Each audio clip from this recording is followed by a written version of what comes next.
welcome back to another stream. You might notice, depending how much of an eye you keep on things, but you might notice that the background has changed. So yesterday I decided that I was going to have a little bit of a tidy up and a general clean up. As of course, living in your own place, you have to keep things tidy, maintained, and cleaned. And I don't always like doing this because of one reason. Usually, I start cleaning up and it revolves me like changing my whole living room around. And that is essentially what happened yesterday. I started having a general clean up and then started picturing what if I moved the decks here and then what if the computer actually sat there instead. And before you know it, that's exactly what had happened. And in all honesty, I actually do really like sort of what I've done with the space. I think it is actually quite a cool space what I've done with the room. Anyway, welcome back to another stream.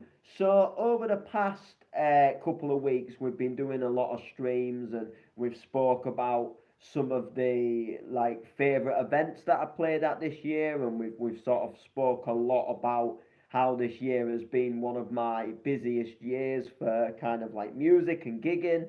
But one thing that we do normally talk about towards the end of the year is tracks, and obviously tracks I've been playing in sets this year, and producers that have been bringing stuff out this year, and what has been kind of like doing it for me when it comes to mainly, I'm going to mainly say bounce music, because I would say in terms of like new music, that is kind of what I probably bought the most of. I think I have got like the odd hardcore track, or like I've bought like the odd new hardcore track. But I've done a lot of bounce this year, and I've done a lot of clubland, and a lot of clubland. Ideally, you're just going online and finding a remix of something, and it doesn't always necessarily end up being something that has been quite recent. It can be something from a few years ago. So really, a lot of my music buying when I go and buy tracks is usually bounce tracks. Hey bud, what is your channel all about? So I'm a DJ, a music producer, a rapper, and an MC, but mainly DJing nowadays. My channel is just basically I come live, I waffle a load of shite, essentially, and I promote like if I'm playing at any events, or talk about music, things that I pull up live streams and we have like topics and discussions, and whoever wants to join can join. If people don't join, then they can, the streams, they stay on the channel after, so you can watch them after, and that is like pretty much. So yeah. Um, so according to you, who is the greatest music producer ever? Well, that is a really tough one for me, because like I say, I like this year I bought a lot of bounce music, because it's one of the big genres that I play. Like I play it a lot. I get a lot of my bookings I'm booked to play them kind of sets, but I like a lot of different music. Like I like hardcore, I like hard house, I like house music, I like trance. So there's a lot of music out there that I like, and when it comes to producers, there's a lot of producers I like, and I think there's different eras for different producers. So there's like eras where I think like certain producers were just doing really well and they were just doing it right. So I don't think I have a specific producer in general. There's so many different producers that I like, but one guy that I do like a lot. It has got to be DJ Gamma. He was one guy for me who always, I feel, when it came to like, he was a hardcore producer. Well, he still kind of is a hardcore producer, but he always kind of took hardcore to boundaries where other people wouldn't take it. And a lot of people slated him for it because he added a lot of like dubstep sounds into UK hardcore, and it got kind of nicknamed dubcore, and a lot of people wasn't really necessarily keen on doing that. But I really believe that he took sort of what was the UK hardcore sound at that time, in the sort of late noughties, if you like, and then he started adding these like dubstep sounds and hip hop breaks, and just really trying to do something a little bit different with music. And now, if you listen to a lot of hardcore now, it's not like you're always hearing other sounds in them. So there's always like you hear a lot of hard style sounds and big heavy leads, and there's quite a lot of drops now that'll have like trap sounds in them and drill sounds. And I think Gamma, as much as people slated him, he kind of changed a lot of the way people produce things now. And even though like you're making a specific genre track, you're adding a lot of sounds in from other tracks, and I think it was just a really cool thing. I have two questions for you. First, do you like pop music? Second, do I know who Crash Adams are? I don't know who Crash Adams are. Do I like pop music? I like pop music to an extent. There's a lot of pop music that I don't like.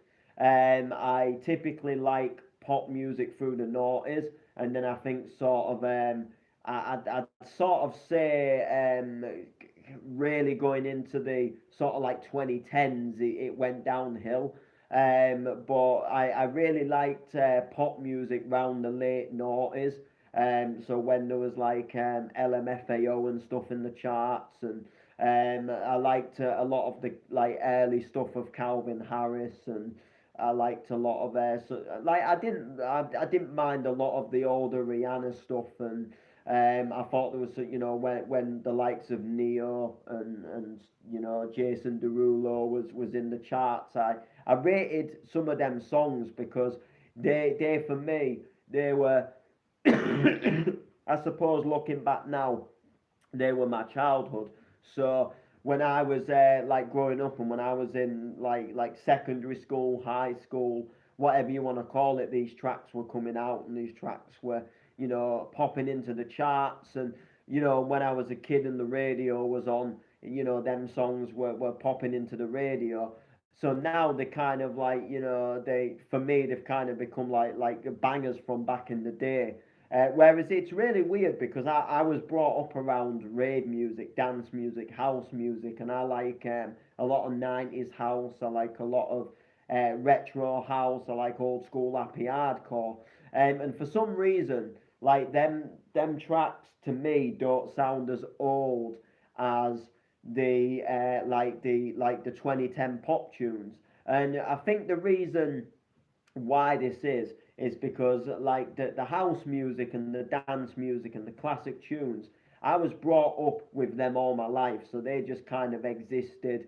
They were kind of always there. A lot of the tracks they were made before I was born, so they've just kind of always been there, and I've always known them.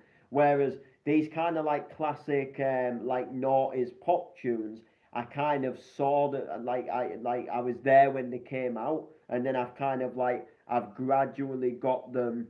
I've gradually watched them get older, and kind of and that they were kind of what I grew up with, because you can always get influenced by what your parents listen to, but then obviously you go down your own path, and you listen to your own stuff as you grow up. So am I going to do am I going to go to Oasis reunion?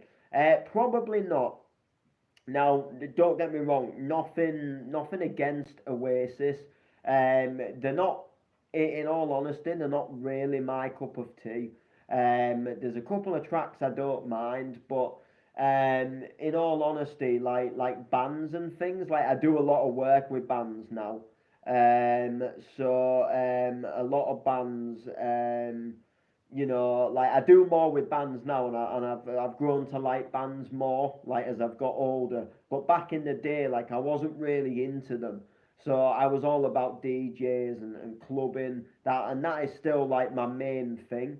But like I have grown to appreciate and like some bands, and I do catch some bands and go to some gigs. But I'm still not. I guess I'm still not madly that much into bands that like people like Oasis really make a big difference in my life that I want to go and see them. Can you answer my question? Have you had a tug today, mate? What do you mean by that? Like, like I kind of think I know what you mean. And if I'm right in thinking what you mean, then it's a rude question, and I'm not going to answer it. I think I know what you mean. It's naughty. I think I know what you mean, and it's rude. So I'm not gonna say it. But I think you meant something naughty, and I ain't going to answer it because that's not what this channel is about. This channel is about music. It's a music related channel. You say nothing rude. Well, then you tell me what you mean. You tell me what you mean, and if it's not rude and I can answer it, then I'll answer it. Um, but I personally think you're on about something rude when you're referring to having a tug, as in like having a pull on something. So, yeah, that's as far as we're gonna go. And anyway, you're taking me off topic. You're all taking me off topic. So, um, so as I was saying, we've done a lot of streams over the past couple of weeks, and it's been it's been like about the fact we've had this like really busy year. Um, dance to a tune. Um, I've kind of danced to a tune today, briefly, but it's one of them like moments where what can I say? It's one of them moments where you don't want to really admit that you've danced to the tune that you've danced to. But it's one of them like really cheesy songs that that like you just can't help but dance to it. But it's like really, yeah, English or Spanish. Of course, English. I'm English myself. Although I can count to 10 in Spanish, and I do know like simple words like hello because we learnt it at school. And for whatever reason, like out of everything at school, I remembered like counting to 10 in Spanish, which is really mad. But yeah, so we're going off topic. So, like I was saying, over the past couple of weeks, we've spoke about how this year has been like my busiest year for music and stuff, and like my favorite events and stuff. So it's time to start talking about like the bounce tracks of this year because this year has been no different to any other year. We've had Bounce Heaven, we've had Excite Digital, we've had Acceleration, and we've had some other labels. I've put stuff out on Grooving myself. Uh, from people, and we've had a good, we've had a good. We've had a good sort of, good fair amount of tunes that have come out. So last year we spoke about bounce tunes.